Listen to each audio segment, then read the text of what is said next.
తమిళంలో ఒకప్పుడు కూడా హర్రర్ కామెడీ సినిమాలొచ్చాయి. అయితే ఆ జానర్‌ను టచ్ చేసిన లారెన్స్ తనదైన మార్కు చూపించాడు.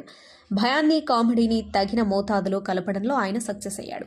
లారెన్స్‌కి అంతకుముందు ఎంత క్రేజ్ ఉన్నప్పటికీ 'కాంచనా' సిరీస్ ఆయనను దర్శక నిర్మాతగా నిలబెట్టేసింది. 2011లో 'కాంచన' సినిమాను కేవలం 7 కోట్లతో నిర్మించిన లారెన్స్ ఆ తర్వాత నుంచి ఈ సిరీస్ నిర్మాణానికి బడ్జెట్ను పెంచుతూ వెళ్తున్నాడు. 'కాంచనా' సిరీస్లో లారెన్స్కి అత్యధిక లాభాలను తెచ్చిపెట్టిందిగా 'కాంచనా 2' కనిపిస్తోంది. తాప్సీ కథానాయికగా నటించిన ఈ సినిమాను లారెన్స్ 17 కోట్లతో నిర్మించగా 120 కోట్ల వరకు వసూళ్లను రాబట్టింది. ఇప్పటికీ ఈ సినిమా టీవీలో ప్రసారమైతే మంచి రేటింగ్ వస్తుంది. 'కాంచనా 3' విషయానికొస్తే వసూళ్లు పెద్దగా తగ్గలేదు, కానీ కంటెంట్ కాస్త వీక్ అనిపించుకుంది. ఈ నేపథ్యంలో లారెన్స్ కాస్త గ్యాప్ తీసుకుని 'కాంచనా 4'ను రంగంలోకి దింపే ప్రయత్నం చేస్తున్నాడు. 'కాంచనా 4' సినిమా కోసం లారెన్స్ 65 కోట్లను కేటాయించడం విశేషం. ఖర్చు పరంగానే కాదు, వసూళ్ల పరంగా కూడా ఈ సినిమా తన కెరియర్లోనే భారీ చిత్రంగా నిలిచిపోవాలనే ఆలోచనలో ఆయన ఉన్నాడు.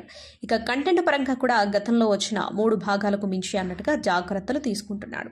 ఈ సినిమాలో పూజా హెగ్డే బధిర యువతిగా కనిపించనుందని అంటున్నారు. ఈ ఏడాది చివరిలో గానీ, వచ్చే ఏడాది ఆరంభంలో గానీ ఈ సినిమాను విడుదల చేయాలనే ఆలోచనలో ఉన్నారు.